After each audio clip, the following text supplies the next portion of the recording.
राज अखबार के एडिटर का मर्डर का केस आज है। तुम्हारा क्या ख्याल है, कातिल उमेश को 7 साल की सजा मिलेगी या उम्र कैद की सजा होगी? बीके शर्मा कोई मामूली आदमी नहीं है। उसके रिश्तेदार उमेश को फांसी दिलवाने में एड़ी चोटी का जोर लगा देंगे। मगर एडवोकेट सानी के किसी भी क्लाइंट को आज तक सजा हुई है? देखना, उमेश को बाइज्जत बरी करवा कर रहेंगे। उन्होंने जिंदगी में कोई भी केस हारा नहीं है। लो, नाम लिया और एडवोकेट सानी साहब भी आ गए। बेटा, मेरे बुढ़ापे का और इन बच्चों का एक ही सहारा है, मेरा बेटा उमेश। मेरे बेटे उमेश को बचा ले बेटा। आपकी फीस देने के लिए हमारे पास सिर्फ ये घर के कागजात है, इन्हें रख लीजिए और मेरे सुहाग को बचा लीजिए। नहीं, इसकी कोई जरूरत नहीं। उमेश बच जाए तो मैं समझूंगा कि मुझे मेरी फीस मिल गई। मैं अपनी तरफ से पूरी कोशिश करूंगा।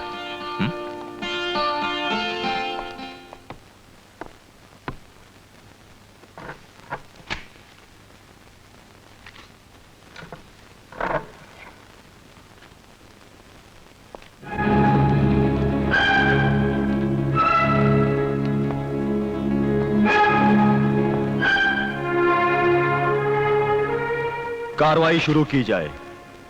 मिलॉर्ड, मकतूल editor B K Sharma murder case की तफसील मैं अदालत के सामने एक बार फिर से दोहराना चाहता हूं। इजाजत है। मिलॉर्ड, राज वीकली के एडिटर बीके शर्मा का मुल्जिम उमेश के साथ झगड़ा हुआ। मुल्जिम उमेश ने सारे स्टाफ के सामने बीके शर्मा को कत्ल कर देने की धमकी दी और उसी रात ठीक 9 बजे मुल्जिम उमेश ने मकतूल के घर पहुंचकर एक तेज धार वाले चाकू से उसका कत्ल कर दिया।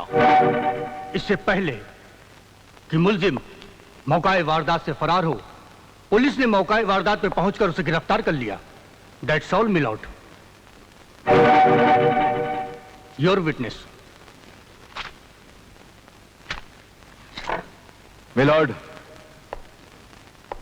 पोस्टमार्टम की रिपोर्ट के मुताबिक कत्ल 9:15 पे हुआ। Am I right? यही तो मैंने कहा है मिलॉर्ड कि उमेश मकतूल के घर 9 बजे पहुंचा और कत्ल 9:15 पर हुआ। लेकिन मिलॉर्ड, पुलिस की रिपोर्ट के मुताबिक जब मुल्जिम को मौका वारदात से गिरफ्तार किया गया था उस वक्त रात के 10 बजे थे। क्या मेरे फाजिल दोस्त से बता सकते हैं कि मुल्जिम लाश के पास 45 मिनट तक क्या करता रहा मिलॉर्ड? शायद वो पुलिस के आने का इंतजार कर रहा था कि पुलिस आए और उसे गिरफ्तार करे, है ना? लेकिन मिलॉर्ड, जिस समय उमेश गिरफ्तार किया गया था इसके हाथ में खून लगा हुआ था और चाकू पर इसी की उंगलियों के निशान थे। और ये निशान कैसे आए मैं बताता हूं मिलॉर्ड। सुनिए, मखदूल ने मुल्जिम उमेश को किसी वजह से अपने घर पर बुलाया था। रात 9 बजे जब मुल्जिम उमेश उसके घर पहुंचा तो देखा कि घर का दरवाजा खुला हुआ था। उमेश जाकर उसके ड्राइंग रूम में बैठ गया। काफी देर इंतजार करने के बाद जब मखदूल ड्राइंग रूम में नहीं पहुंचा तो उमेश उसे ढूंढने के लिए उसके बेडरूम में चला गया। और जैसे ही बेडरूम में पहुंचा मिलॉर्ड तो यह देख के ये घबरा गया कि सामने ही मकतूल की लाश पड़ी हुई थी। ठीक उसी वक्त इस बेचारे के सर पर किसी ने पीछे से वार किया और यह बेचारा बेहोश होकर गिर पड़ा। जब इसे होश आया मिलॉर्ड तो इसके हाथ खून से रंगे हुए थे और एक हाथ में चाकू था। यह हड़बड़ा के उठा और जैसे ही बाहर पुलिस को खबर देने के लिए बाहर पहुंचा तो सामने से पुलिस आ गई मिलॉर्ड और इसे गिरफ्तार कर लिया गया। एक बात नोट की जाए मिलॉर्ड, पुलिस की रिपोर्ट में साफ साफ लिखा हुआ है कि जब उमेश गिरफ्तार किया गया तो ना ही तो इसके जेब से कोई रुपया निकला जिससे कोई चोरी की शुबा हो और ना ही कोई ऐसी चीज निकली जो इसे कातिल ठहराए। लेकिन मुल्जिम उमेश ने बहुत सारे लोगों के सामने बीके शर्मा को कत्ल करने की धमकी दी थी। धमकी दी थी? हाँ, धमकी दी थी, लेकिन सिर्फ धमकी दी थी, कत्ल नहीं किया। मेरे दोस्त, आपने आज तक अदालत में कोई ऐसा चश्मदीद गवाह या ठोस सबूत पेश नहीं किया जो यह साबित कर सके कि उमेश गुनहगार है। सारी दुनिया जानती है मिलॉर्ड कि यह बेचारा कटहरे में खड़ा हुआ उमेश, जिसने आज तक एक चींटी नहीं मारी, वो भला एक इंसान का कत्ल कैसे कर सकता है? इसीलिए मिलॉर्ड, मेरी अदालत से दरख्वास्त है कि उमेश को बेगुनाह मानकर इसे बाइज्जत बरी किया जाए। Thank you milord.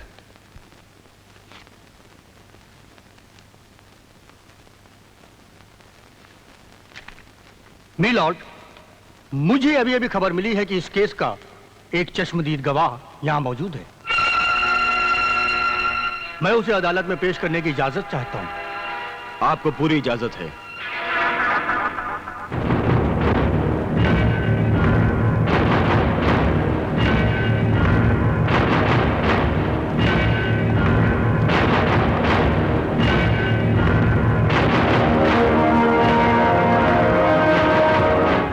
कुछ कहूंगा सच कहूंगा, सच के सिवा कुछ नहीं कहूंगा।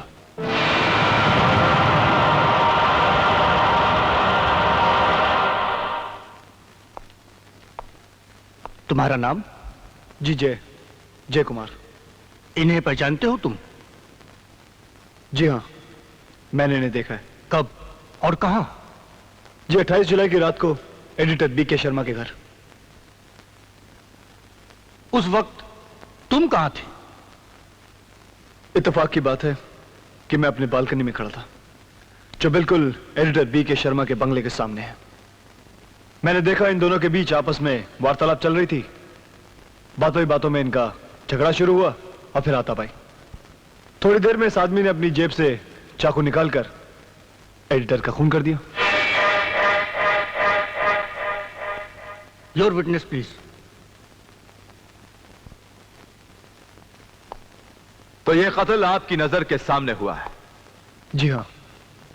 तो आपने इससे पहले अदालत में गवाही क्यों नहीं दी? शरीफ आदमी कोर्ट कचहरी जाने से डरता है, लेकिन जब मैंने देखा मेरे चुप रहने से यह आदमी फांसी के तख्ते से बच जाएगा, यह बात मुझसे बर्दाश्त नहीं हुई और मैंने। हाँ, तो आपने मुलजिम को बीके शर्मा के पेट में चाकू उतारते हुए देखा? जी हाँ। वो चीखा तो होगा? जी हाँ, वो चीखे थे। तो फिर किसी और ने उसकी चीख क्यों नहीं सुनी? वो चीख तो मैंने भी नहीं सुनी थी। क्यों? क्योंकि ठीक उसी वक्त ऊपर से एक प्लेन गुजरा था, जिसकी आवाज से बीके शर्मा की चीख दब कर रही थी। हाँ। चलिए, मान लिया कि आपने मुलजिम को बीके शर्मा के पेट में चाकू उतारते हुए देखा। उसके चीखने की आवाज सुनाई नहीं दी क्योंकि ऊपर से प्लेन गुजर रहा था। लेकिन शायद आप जानते नहीं कि मुलजिम कत्ल के 45 मिनट के बाद गिरफ्तार हुआ है। उन 45 मिनटों में वो क्या कर रहा था? क्या वो कत्ल करने के बाद आराम कर रहा था, या फिर से थम्स अप निकाल के पी रहा था, या फिर बगीचे में गुलाब का फूल सूंघ रहा था? क्या कर रहा था? वकील साहब नहीं, चाकू के वार के बाद घायल बीके शर्मा इस आदमी पर झपटा। यह आदमी पास रखी अलमारी से जा टकराया और अलमारी के ऊपर पड़ा हुआ एक गुलदस्ता इसके सर पर आकर गिरा। शायद उस वक्त तक बीके शर्मा अपना दम तोड़ चुके थे और यह आदमी भी गिर पड़ा।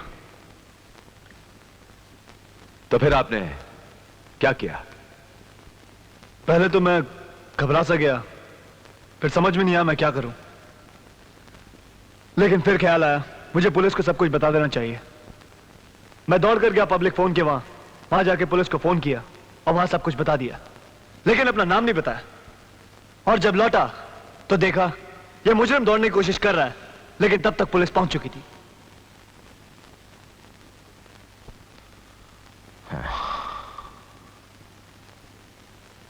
That's all. आप जा सकते हैं। Thank you my Lord.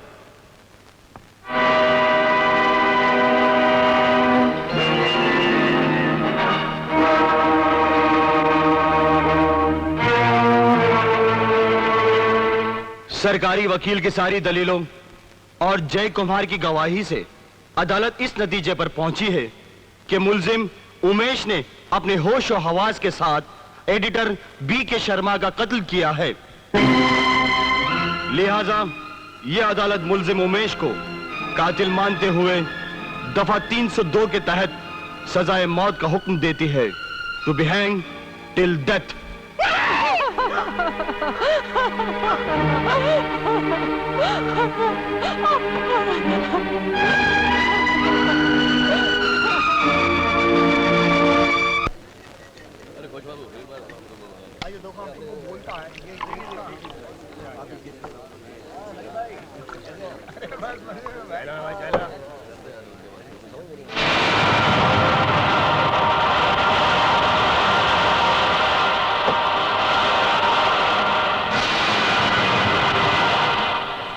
एक गिलास पानी दे यार। लाया साहब लाया। पूरा आओ ना जिमी सेठ आओ। वो देखो वहां बैठा है। वंडरफुल जय, हाँ। Just wonderful. वंडरफुल।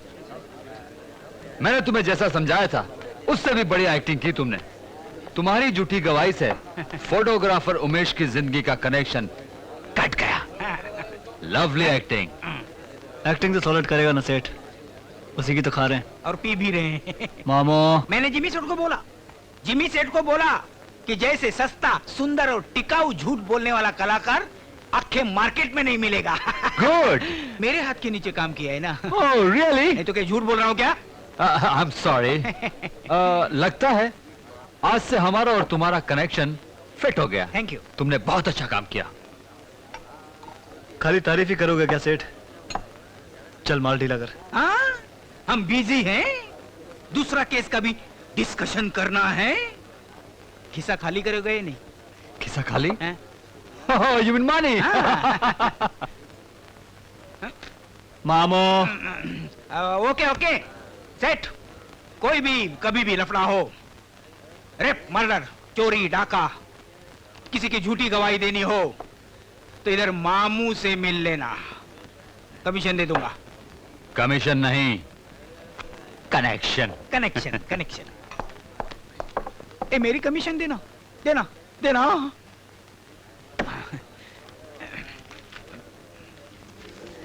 मामो।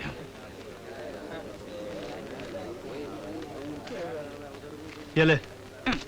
और ऐसा सॉलिड पार्टी लाना, कोई भिखारी लोग को उठा के मत लाना, समझे? अरे कल बहुत बड़ी पार्टी आ रही है, कल बैठकर झूठ बोलने की प्लानिंग करनी है। नहीं बाबू नहीं, नहीं? अपना 8 दिन का छुट्टी है, अपन जा रहे ले। राम राम। अरे ए सुनना। राम राम मामो। सुन, मुझे मालूम है कहाँ गया होगा। गुड्डी, बबलू, आंटी आ गई, आंटी आ गई, आंटी आ गई। देखो देखो हम तुम्हारे लिए क्या लाए हैं। ये तुम्हारे लिए और ये तुम्हारे लिए। Thank you, aunty. अब हमारी मीठी माँ। बेटी तू आ गई? हाँ माँ, जैसे ही एग्जाम्स खत्म हुए हॉस्टल की कैद से आजाद होकर सीधी चली आई अपनी माँ और भाभी से मिलने। अरे आप लोग इतने सीरियस क्यों हैं? समझ गई। आप लोग सोच रहे होंगे कि मैं इस बार हॉस्टल जल्दी ही चली जाऊंगी, लेकिन भाभी चिंता करने की कोई जरूरत नहीं है। मैं अभी भैया से कहकर इसी शहर में एडमिशन करवा लूंगी। कहाँ है भैया? अरे भैया कहाँ हैं? डैडी तो जेल में। क्या? हाँ, उन्हें तो फांसी की सजा हो गई।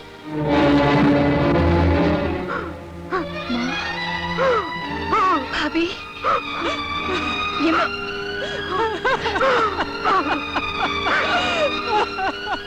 ये नहीं हो सकता, ऐसा नहीं हो सकता। ऐसा ही हुआ सरिता, ऐसा ही हुआ। उस आदमी की झूठी गवाही ने मुझे खूनी साबित कर दिया। मैंने बहुत कोशिश की मगर मेरी सच्चाई को झुठला दिया गया। मैं जानती हूँ भैया कि तुम निर्दोष हो, लेकिन मैं कानून को तुम्हारी सच्चाई का आईना दिखा कर रहूंगी। कानून नहीं देख पाएगा सरिता, क्योंकि वो अंधा होता है। लेकिन बहरा तो नहीं होता। कौन है वो झूठी गवाही देने वाला? उसका नाम जय है। जय? वो सामने काले कपड़े वाला बैठा है ना, उससे जाकर पूछो।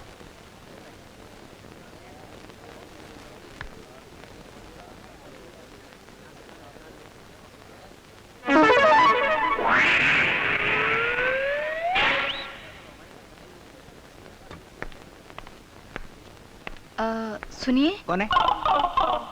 सुनिए, मुझे जय से मिलना है। एक और बिरयानी ला। बैठी ना, बैठी। बोलो, क्या केस है? केस? कैसा केस? समझ गए, समझ गए।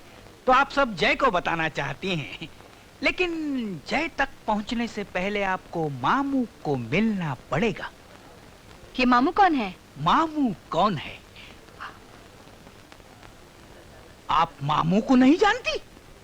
नहीं जानती? इसका मतलब आप कुछ नहीं जानती। आप जो भी केस लेकर आई है ना, उसे मामू बचता नहीं, यूं सॉल्व कर देगा। पर ये मामू कौन है? हाँ मामू, आपकी बिरयानी। अच्छा, तो आप मामू हैं। इतनी देर से क्यों नहीं बोलते कि आप मामू हैं? वो क्या है, जो बड़े और स्टैंडर्ड के लोग होते हैं ना, वो अपना परिचय खुद नहीं कराते। देखिए, मुझे जैसे बहुत जरूरी काम है। जय? वो क्या चीज है? हैं? अरे जुम्मा 8 दिन नहीं हुए उसे झूठ बोले। अब मुझे बताइए, मैं आपका केस हैंडल करूंगा। अरे आपको नहीं मालूम मेरे भी क्या दिन थे। जब मैं झूठी गवाही देता था ना, तो जज रोता था। और वकील लोग सदमे से बेहोश होकर गिर पड़ते थे, यहाँ वहाँ यहाँ वहाँ यहाँ वहाँ। Shut up! मैं आपसे जय के बारे में पूछ रही हूँ। मुझे बताइए जय कहाँ मिलेगा? वो आपको नहीं मिलेगा। क्यों?